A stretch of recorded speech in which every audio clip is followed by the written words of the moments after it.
Hello, my secret friends. This is your secret educator, and welcome to my channel, Secret Educator. So, as predicted, I am back with the topic. Guess what? So, today's topic is German Confederation. Yes. जैसा कि आप सब जानते हैं, the topic of German confederation lies in the first chapter of grade 10th history. The name is nationalism in Europe. Okay, so let's begin the class without wasting our time. So German confederation है क्या और ये ज़ोल्वरीन क्या है? German Confederation and Zollverein was an initiative of Prussia. What was Zollverein and why it is written as the initiative of Prussia? So let's discuss. So German Confederation का पहला नाम था कॉन्फेडरेशन ऑफ द राइन, जो कि राइन नाम के river के आसपास के एरिया को कही जाती थी. यानी कि कॉन्फेडरेशन ऑफ द राइन या जर्मन कॉन्फेडरेशन वो मतलब एरिया था जो राइन एक रिवर है. यहाँ पे है रिवर राइन, तो इसके आसपास के एरिया में जर्मन कॉन्फेडरेशन, ये वाला जो एरिया आप देख रहे होंगे, ये वाला एरिया है आपका जर्मन कॉन्फेडरेशन का एरिया. ठीक है,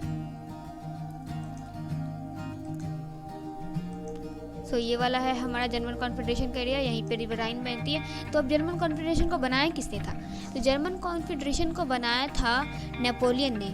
नेपोलियन ने जब ऑस्ट्रिया पे हमला किया था और उसने ये लैंड जब कॉन्कर कर लिया था, तब ये वाला जो लैंड, आपको जानकर ये हैरानी होगी, ये जो जर्मन कॉन्फेडरेशन ऑफ 39 स्टेट्स आप पढ़ रहे हो, ये पहले 300 स्टेट्स हुआ करती थी. तो ये 300 स्मॉल रॉयल हाउसेस थी, जो से बाद में नेपोलियन ने यूनाइट करके जर्मन कॉन्फेडरेशन ऑफ 39 स्टेट्स बना दिया, जहाँ पे इसने अपने वो नेपोलियनिक सिविल कोड भी इसने लागू कर दिया था. जैसे कि यहाँ के ट्रेड और ये सारे ट्रेड रिलेशन वगैरह काफ़ी ज़्यादा इम्प्रूवमेंट हुआ यहाँ पे ट्रेड एंड कॉमर्स में. ठीक है, तो फिर चलते हैं आगे. तो फिर इसे हम जर्मन कॉन्फेडरेशन ऑफ 39 स्टेट्स क्यों कहते हैं? जब 1815 में नेपोलियन की हार होती है और ट्रीटी ऑफ वेना साइन होती है, तब लगभग सारी की सारी चीज़ें बदल के रख दी जाती है. मतलब यूरोप का पूरा मैप उलट पुलट कर दिया जाता है. बस एक चीज़ सेम रह जाता है. वो क्या था? German confederation of 39 states. ठीक है, तो उस वक्त क्या था, ये जो ट्रीटी ऑफ वेना जब साइन हुई थी, उस वक्त ऑस्ट्रियन एम्पायर लगभग यूरोप में इस एरिया में, अगर हम बात करें, इस वाले एरिया में ना ज़्यादा पावरफुल हुआ करता था, क्योंकि फ्रांस तो हार ही गया. प्रशिया लगभग अपनी क्या कहूँ मतलब खड़ा होने के हालत में नहीं था, बहुत ही मतलब बिखरा हुआ था. स्पेन और ये सब का तो हाल पूरा उसने नेपोलियन ने तहस नहस कर रखा था. ठीक है, सब कुछ पूरा उलट पुलट था. बस थोड़ा बहुत क्या बोले थोड़ा बहुत एग्जिस्टेंस बचा हुआ था, तो बस ऑस्ट्रियन एम्पायर का था. तो जर्मन कॉन्फेडरेशन का कंट्रोल किसे दे दिया गया? ऑस्ट्रियन एम्पायर को. उसके बाद मैं बता दूं, यहाँ पे आप जो भी मैक्सिमम अगर आप मोनार्कीज देख रहे हैं, तो ज़्यादातर यहाँ पे कैथोलिक हुआ करती थी. अब आपको तो पता ही होगा, मतलब ये कैथोलिक और प्रोटेस्टेंट में कब से कब तक और कितनी पुरानी दुश्मनी है. इनफैक्ट ये आज भी है, अभी भी है. तो अभी हम वो कॉम्युनल डिफरेंसेस के बारे में नहीं जानेंगे. बस इतना जान देंगे कि कैथोलिक कहाँ पे थे, प्रोटेस्टेंट कहाँ पे थे.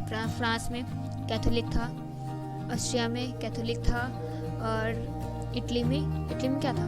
इटली में कुछ नहीं था. इटली को तो छोड़ा ही कहाँ था. कभी इटली फ्रांस के पास, तो कभी इटली ऑस्ट्रिया के पास, ऐसे ही हुआ करता था. तो अल्टीमेटली आप समझ लो इटली भी कैथोलिक ही था, क्योंकि फ्रांस और ऑस्ट्रिया दोनों ही कैथोलिक थे.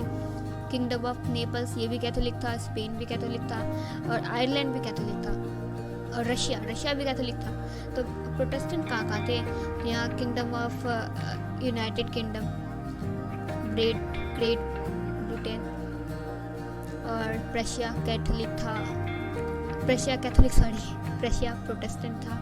यूके प्रोटेस्टेंट था और जर्मन कॉन्फेडरेशन ये प्रोटेस्टेंट था। तो इसी वजह से जब ऑस्ट्रिया अपनी पावर इमर्ज करने लग गया तो फिर उसने क्या किया, उसने जो यहाँ पे आप बॉर्डर दिख रहे हो ये जर्मन कॉन्फेडरेशन और प्रशिया के, तभी क्या अभी भी आप तो जानते हो कि बॉर्डर क्रॉस करने पे टैक्स लगता है, तो वैसा ही टैक्स पहले भी लगा करता था। तो प्रशिया ने क्या किया, उस टैक्स को हटा दिया और मतलब एक तरह से कम कर दिया, ठीक है। तो उस टैक्स को कम कर दिया जिसके वजह से क्या हुआ, यहाँ पे ट्रेड रिलेशंस इमर्ज हो सके। किसके बीच में, जर्मन कॉन्फेडरेशन में और प्रशिया के बीच में ट्रेड रिलेशन इमर्ज हो सके। इसलिए प्रशिया ने क्या किया, अपने ये जो बॉर्डर टैक्सेस हैं किसके साथ, सिर्फ और सिर्फ जर्मन कॉन्फेडरेशन के साथ उसने अपने बॉर्डर टैक्सेस को घटा दिया। ये जर्मन कॉन्फेडरेशन के साथ में इसी उसने अपना बॉर्डर टैक्स को घटा दिया। और इस इनिशिएटिव, इस जो प्लान को क्या नाम दिया गया, ज़ोलबरीन। अब आप ज़ोलबरीन नाम दिया गया इस प्लान को, ठीक है।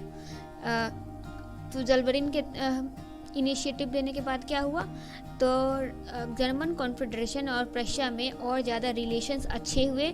ट्रेड रिलेशंस के साथ साथ उनमें कल्चरल और कलेक्टिव आइडेंटिटी, ये सारे रिलेशंस भी काफ़ी ज़्यादा इम्प्रूव हुई और इनकरेज हुई। क्योंकि वैसे भी तो जर्मन कॉन्फेडरेशन भी है ही प्रोटेस्टेंट और वो भी प्रोटेस्टेंट तो भाई भाई होंगे ही। और ये ज़ोलबरीन ने और नमक में मिर्च डालने का काम कर दिया, समझ लो, वही आग में घी डाला, तो वही होता है। जर्मन कॉन्फेडरेशन अल्टीमेटली प्रशिया के फेवर में ही रहा हमेशा उसके बाद से।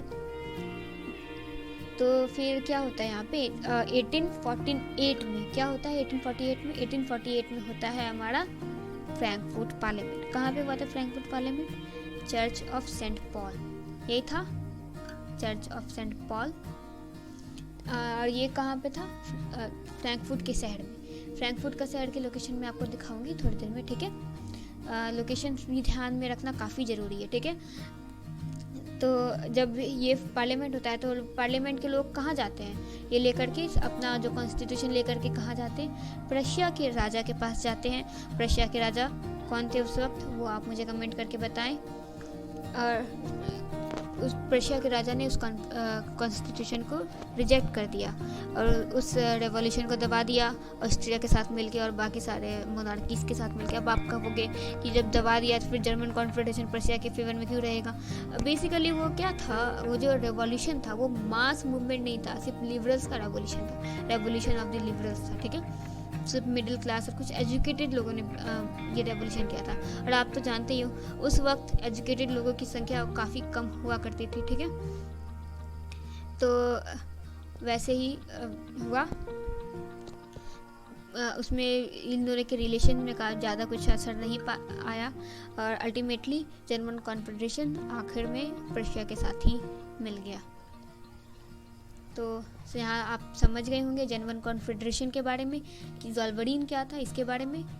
तो अब हम इस वीडियो को वाइंड अप करते हैं, लेकिन वाइंड अप करने से पहले मैं आपको कुछ चीज़ें दिखा देती हूँ। ये रहा एक और मैप। तो जब यूनिफिकेशन होता है जर्मनी का, तो ये वाला जो आप एरिया देख रहे हो ये बनता है जर्मन एम्पायर। अब यहाँ पे ध्यान से देखना, ये जर्मनी नहीं बनता है, ये क्या बनता है, हमारा जर्मन एम्पायर बनता है। इतना बड़ा हुआ करता था। यहाँ पे देखो आप, ये वाला जो है ये बॉर्डर है रशियन एम्पायर का। आप देखो रशिया के साथ बॉर्डर लगता था। आपको भी वर्ल्ड मैप निकाल के देखना, आप देखना रशिया के साथ जर्मनी का बॉर्डर लग रही है, तो आपको दिख जाएगा पोलैंड वगैरह, जो यहाँ बीच में जो और छोटे छोटे लग्जमबर्ग और लोम्बार्डी जैसे जो ये है, ये सब इसमें आ जाएंगे, ठीक है, प्रशियन एम्पायर में ही आ गए। तो इतना बड़ा हुआ करता था प्रशियन एम्पायर। प्रशियन भी बोलते थे, लेकिन अल्टीमेटली इसका नाम यूनिफिकेशन के बाद चेंज करके जर्मन एम्पायर कर दिया गया। जर्मन एम्पायर की जो प्रोक्लेमेशन होती है वो कहाँ होती है, hall of mirrors, palace of Versailles, in Versailles में। तो ये वर्साइल्स में होती है। और किसे बनाया जाता है, जर्मन एम्पायर का पहला राजा कैसियर विलियम द फर्स्ट, यही थे ना, कैसियर विलियम, विलहेल्म या विलहेम, ठीक है।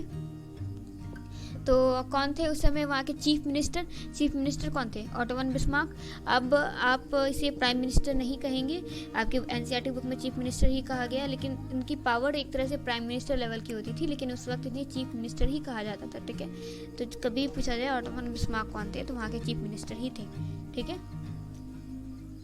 तो चलिए अब इस सेशन को वाइंड अप करते हैं।